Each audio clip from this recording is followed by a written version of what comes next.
you know, when it comes to fire and biochar, you know, it's like real estate.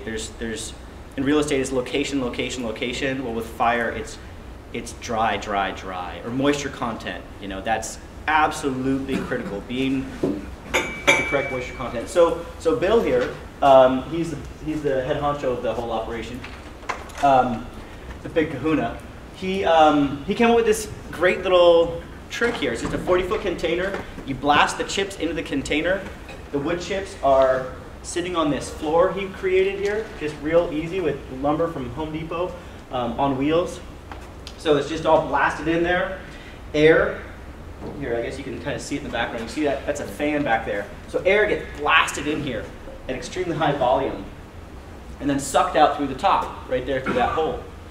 That dries that entire thing of wood in about 3 days, down to about 12 to 15% moisture content. Works like a charm. So there it is. We got through the big hurdles. We got through the major hurdles. We've got the thermal oxidizer working like a charm, and we're able to deliver our feedstock. And so I think one of the messages I'd like to drive home here is that for those of you still getting towards having something that's 100%, you know, the reactor, whether it's a kiln, a hearth, a retort, whatever it is obviously the most critical piece. But delivering delivering the feedstock, removing the feedstock, and dealing with the exhaust are incredibly critical elements that'll make or break it. And I can't express how important it is for simplicity and ease of operation, moving the materials in and out. It's incredibly important because, you know, after multiple hours of operation, these things become critical.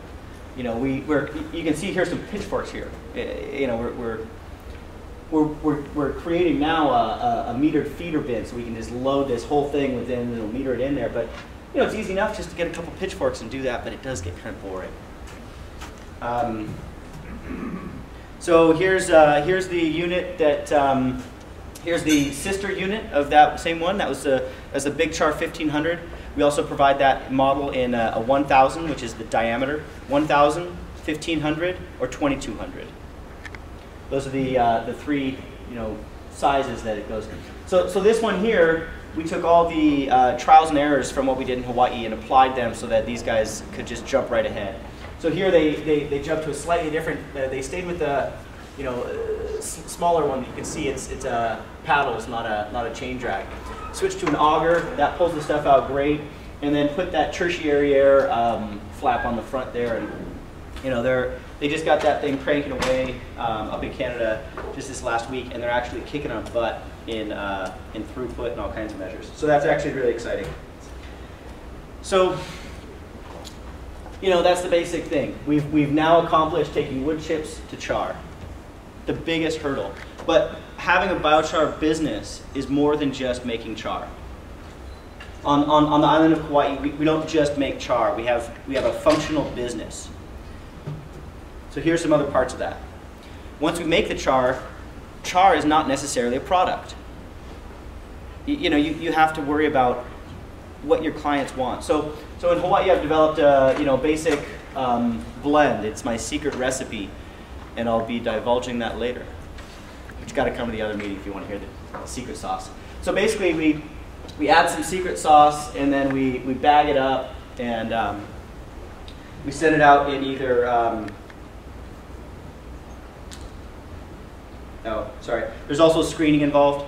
That's really important. Some clients like it at certain sizes, so we offer several different sizes. Very simple screening technology here. It's just screens and a shovel. So here we have the, and that's actually a 1/4-inch screen on expanded metal for a vacuum. So then we move the material in bulk bags by truck. That's typically for your farmers.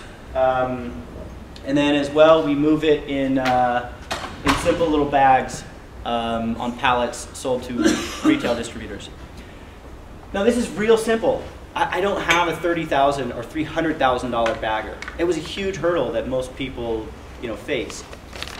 All I do is I buy blank cinder bags. They're just clear. Well, we call them cinder bags in white. These are blank little poly bags, and I print this label at home on my printer. It's a Word document.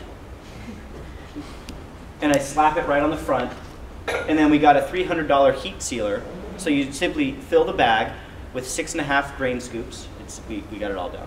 So we fill the bag, pack it down a little bit, seal it, slap the label on. We'll actually slap the label on first. Anyways, we slap the label on, fill the bag, seal it, pack the pallet, we're good to go. This is all with about a $300 investment, you know, an $80 printer, and yes, we do run through some ink, and the labels cost about 50 cents a piece, but it doesn't have to be huge to get it to market. And then the biggest part is the people. You know, the people where the biochar goes to, and maintaining relationships with those people, making sure that your product is something that they're interested in, and if they're not, it's extremely important to get feedback on how your product could better serve their needs. So maintaining constant relationships with your clientele, and constantly getting your hands in the soil to keep related to what their problems and what their day-to-day life can be like, so that you can better communicate with them and provide the products to them and speak in the language that they need to speak in, because it's a very integral thing. These are the people that support the business. So that's a really important part of it. And on the note of people, takes a company, and I'd like to say thank you to all the other members of the company that helped make this possible. Jeff, who brought in the funding to bring the Big Char machine to Hawaii. As you might have, those who were in the Ignite talk last night, I was sharing how I used to make biochar for several years in a pit in my backyard. I produced several hundred tons that way, and it was very, very tiring. I never had to go to the gym, but it was backbreaking.